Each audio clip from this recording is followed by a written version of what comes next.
welcome to Busted Speakers. I'm Alex, And I'm Cam. and today we're reviewing the second album from Niall Horan, Heartbreak Weather.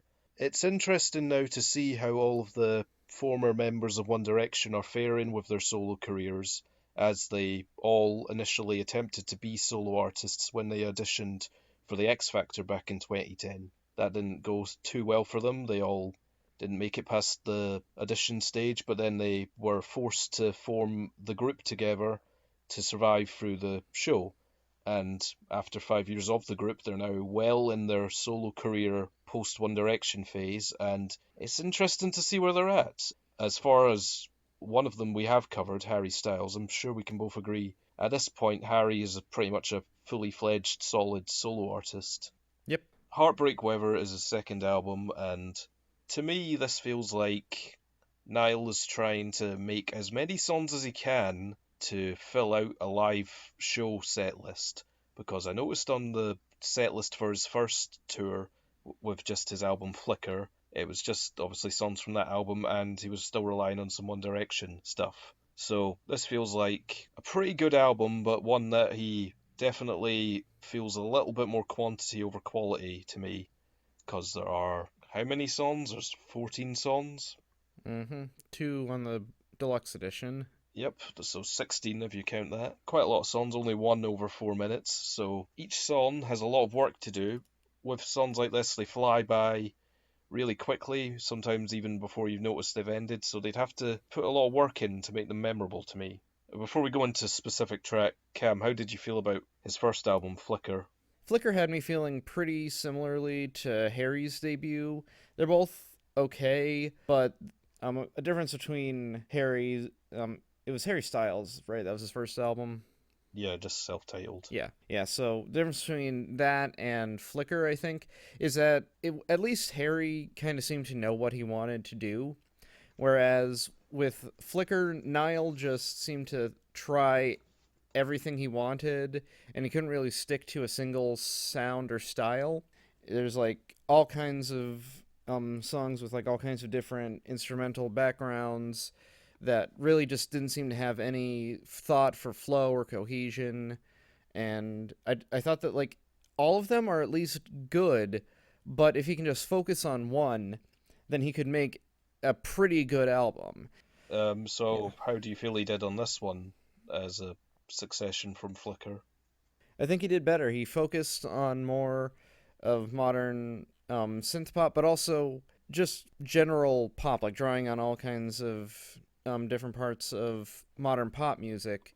Like, I don't want to say that anything here is formless, but there are a couple of songs that don't really have a driving instrument. Like there's some here that definitely are driven by guitar, there's some that are driven by synth, but then there's some that just seem to be based on whatever is best for the emotion of the song at the moment, and then anything can like fall in or out of the mix at any point, and it's not jumbled. It works pretty well. I thought this album was okay. I'd say his vocals, as a starting point, are quite good, and this is probably true of the first album too, of which I'm most familiar with the singles. Pretty confident voice, pretty strong. He can kind of hit a slightly higher register when necessary, but overall his vocals are, generally speaking, quite good. I feel like most of this album feels like different stages and thought processes in different relationships. Like, you can kind of pick it apart and piece together different stages of his romantic life of the past few years just from these songs. Although I have read somewhere that although they all started based on his own experiences, parts of this did phase into sort of fiction. It's not exactly 100% true of his life, but stuff to serve songs, so that's pretty cool too. I think it's a pretty unique way to do a breakup album, like not even trying to fictionalize your own relationship, just like trying to write songs about relationships in a general sense. For me, it works to his advantage because like I don't know anything about him. I can't even find online who he had broken up with before this album. I have, but it's not really necessary. Yeah, like we don't like it's nice for once not having that to speculate on, not having that be like a weight over the album. It's just like he had a relationship, it ended, he was sad about it, he started writing some songs, and then he just decided to take it in a slightly different direction. and made some of them more fictional, just using his experiences and other reference points in music to influence the songs, and it came together pretty well. Yeah, and although we aren't going to speculate on exact events or anything about his life, it's hard not to at least think about it when all of the songs are, that. I'd say it's interesting seeing all the different stages of relationships from sort of like courting the girls and then sort of excitement in the moment. Pretty sexual, sexy songs here. And then you've got obviously the usual sad, regretful post breakup songs as well that seem to clutter up the obviously end of the album, which kind of makes that a bit of a downer to hear. But then there's like clarity and light at the end, especially with songs like Still. Mm-hmm. That song was actually pretty nice. Although it's not one of my favourites, it's a nice sort of quieter acoustic one to end on. Quite heavily dependent on sort of orchestral string arrangements too, which is fair enough. Yeah, End of the album, you want to go out on a good bang. it's a very classic structure that way, which I appreciated. Especially, like I said, after the first album didn't really seem to have a thought for structure. This one had a really good flow. You got some like poppier songs to open it with, and you get a little more slow and somber. Then you get a little poppier again, then a couple darker ones, and then you finally end on a big bombastic note with Still. The title track opens up the album really well. I mean, you're greeted instantly with like sort of funky electric guitars and synth, and it's been overdone. I feel like 80s nostalgia has gone on longer than the 80s, but it does have a retro 80s feeling to it. Although weirdly, the title track, Heartbreak Weather, obviously, the chorus didn't seem too catchy to me on the first few listens, but then by the third listen, it really, really started to sink in. Usually, when I find songs really catchy at any point, they're catchy from the beginning, so pretty interesting there. Yeah, So, what were your favourites on here, Cam? I've got two extremely favourite songs, which I'm interested to see whether we share them before I even know whether we do. I think my big favorites were I think like you, Heartbreak Weather, and then Bend the Rules. Okay, I've got two different favourites. Oh, nice. Okay, what I quite like Bend the Rules, but why do you like it? It's an interesting perspective for a breakup album, and really like I don't think I've heard too many songs like it about like I can't even really put it into words, but it's like betrayal that isn't exactly betrayal, or like Yeah, I definitely like that perspective shown here. like maybe they haven't clearly defined the relationship as whatever sitcom that was. Interesting hearing a guy being that vulnerable in this day and age. Yeah, and I could actually hear some hurt in his voice, and I'm not sure if it was intentional or not, but I feel like I could kind of hear it. He's saying like you didn't exactly break the rules, but you definitely bended the rules to suit yourself, and it's like you can't exactly be annoyed in so many words, and it's like a confused feeling. That's kind of the vibe I got from that song, Yeah. which is definitely a interesting avenue to go down. See, even though all of this album is kind of going from A to B, I don't feel like it is. I feel like this song, placed before the two most excited sexual songs on the album, which are my two favourites, Small Talk and Nice to Meet You, is kind of interesting. There's maybe more than one relationship factoring in, or maybe it's just sequenced better that way. Maybe it's not meant to be sequential of anything. But so, like I say, my two favourites are Small Talk and Nice to Meet You. Yeah, it's a good 1-2 punch there. Yeah, yeah. It's the point of the album I really look forward to.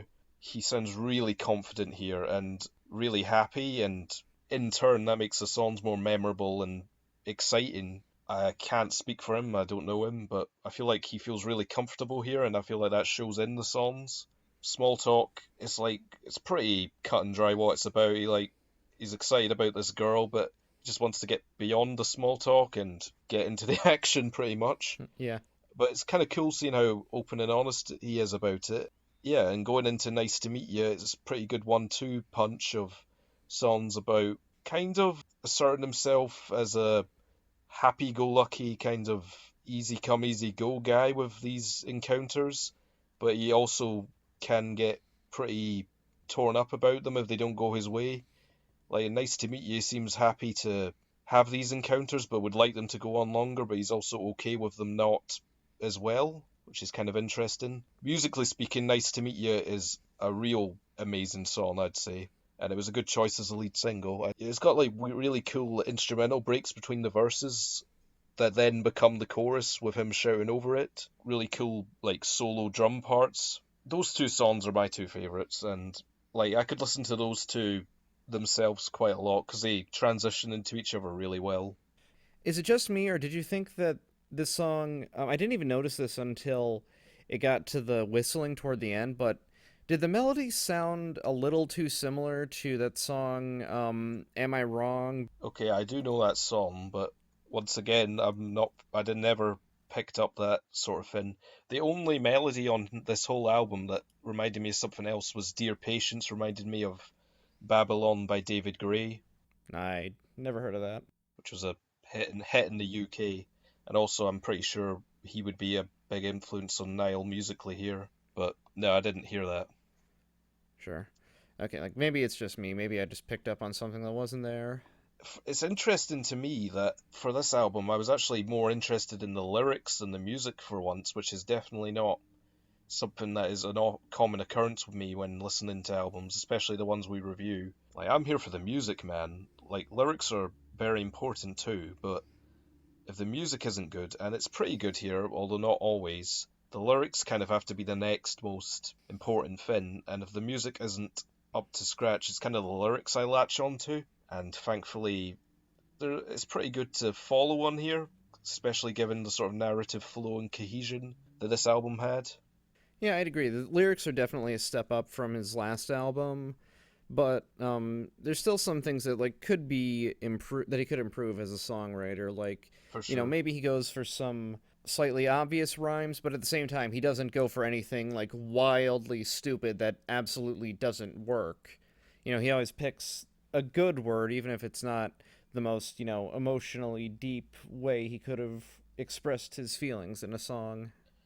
Yeah, it's kind of like simple songwriting, but also gets straight to the point. I don't know, it's just song to song. It's kind of interesting seeing where his headspace is at.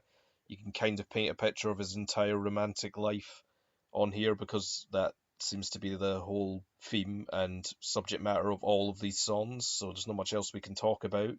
I like the song Everywhere just because, it's the lyrical message. It's like really simple, but it's just a song about you cannot shake the thoughts of someone you knew a while ago, and this is definitely one of the post-breakup songs, and it haunts you everywhere you go. Obviously, the song called Everywhere. Pretty simple musically, just a simple acoustic guitar part. It's simple, but it gets straight to the point, and can definitely appreciate that song. Okay, so how would you rate Heartbreak Weather by Niall Horan, Cam? I think I can give this one a soft 7. It's definitely a step up from Flicker, which is the main thing that I was hoping for. And Okay. he's shown that he can focus on a single sound and also, pay respect to traditional album structure and flow. So if he can just keep steadily improving everything, then he could put out a really good to great album one day. Yeah, I'm also fairly happy with this album. I think I'll go with a 6 out of 10 though. It's pretty good. There are some songs that I just wasn't too impressed with or didn't strike themselves out as being very memorable to me. But there are definitely a handful of songs that are very good here. But I stand by what I said earlier. A lot of this, especially given the short track lengths of a lot of these songs, do feel like they'd be used to accrue a very large amount of songs, so he can definitely tour his own material. That aside, it's a definitely a decent album, almost a concept album thematically. Roughly roundabout. If there is one major criticism that I could levy at this album, it is that maybe some of the ground is retread by one or two songs, and maybe he could have cut it down a little bit. But it's not obscenely overlong. No, it's not even overlong. It's just there's a lot. Yeah, I mean, this is almost back to how albums were formatted back in the 60s, 70s. They wouldn't be much longer than the songs here. Only thing is, a lot of those albums would be some of the best ever. These are just, okay. So yeah, pretty good album. So that wraps it up for Heartbreak Weather. Thanks for tuning in to Busted Speakers, everybody. Drop us a like if you like this video. Subscribe if you want to see more of our album reviews. You can follow us on Twitter at _Busted Speakers. You can follow me on Twitter at SubProspector. Like us on Facebook, and we will see you all later. See you guys.